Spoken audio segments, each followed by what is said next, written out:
Hello, it's Zane. I'm still alive, barely with midterms, but first of all, for those of you who have been there from the start and keep coming back, even though I take months breaks in between videos, thank you so much. I really appreciate it. It's just hard balancing everything with school, and when it comes to booktube, it's either like watching, commenting, making your own videos. It's kind of hard for me to do all three, but I'm kind of starting to get back into it, so we'll see how it goes. In this video, I'm going to be talking about the books I've read recently. There are only three, so this will be very brief. The first book I read recently is called The Last Seed by Mood Odell. It's actually a shorter novella, so I will leave a link to the synopsis down below, but it's essentially about a spy who is kind of pushed to her limits because she's on a mission that she's not as comfortable with. At the start of the story, you see that she's a little bit arrogant in a way that doesn't make you dislike her, but you can tell it's still there. But as the story progresses, she's faced with a lot of adversity in her mission, and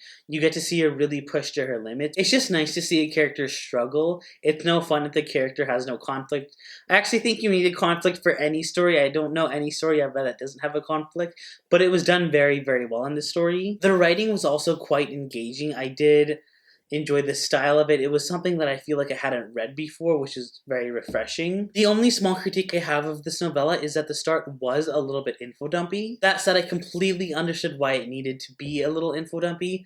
However, it's nice to see when a story can just improve, and this story definitely did. On top of that, for me, it's always nice to support indie authors. I love, books that come out from the big publishers. However, there are a lot of hidden gems out there, and I feel as though a lot of us are going to be those indie authors at one point if we're not already. So I just think it's important to support that. Again, I will leave a link to The Last Seed down below, so definitely check that out and see if it's a book that you're interested in. So the next book I kind of just read snippets of was You Are a Badass by Jen Sincero. The thing I really like about self-help books, especially ones that I connect with, is you can always go back to them and read those snippets that you found impactful in any way, shape, or form. So I just love the formatting of this book. It's essentially broken down into sections and subsections.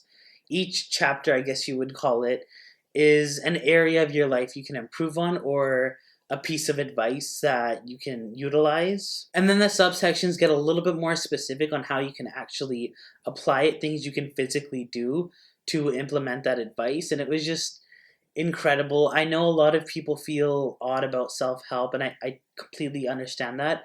But if you need a place to start, I would definitely recommend You Are a Badass. That's actually not the full title. It is You Are a Badass, How to Stop Doubting Your Greatness and Start Living an Awesome Life. Sounds very cliche. I'm a little bit sad that this is how it's titled, but it was like a bestseller. It probably still is at this point, and I can definitely see why that is. The next book I read was Cinder by Marissa Meyer. As I'm filming this, I am like 90% sure I included this in another wrap-up, but I don't think I did, but I might have. Anyway, I really enjoyed Cinder. It was kind of one of those books where I was like, this was good, but I can see it getting so much better as the series progresses, and that's always exciting for me. I almost don't want to read a first book in a series that's 5 stars, because then it's like there's nowhere to go but down, really. And even if it's 5 stars throughout, it's like, okay, great, like the last book was 5 stars, the first book was 5 stars, it was consistently great. But when a series gets better and better and better, as I mentioned earlier, I just love that so much. And I'm not going to do the synopsis of Cinder justice, so I will just leave a Goodreads link down below, and I'll leave a link for Your Badass as well. Anyways, thank you so much for joining me in this very brief video. I really appreciate it, and thank you again to anyone who's stuck around leaving these really sweet comments. I genuinely appreciate you, and I'm sorry if I haven't been watching your videos and commenting. Just know that I am with you, I am rooting for you, and I want you to succeed so bad. But I also want to pass my midterms. Thank you guys so much for watching, and I will see you soon with a new video.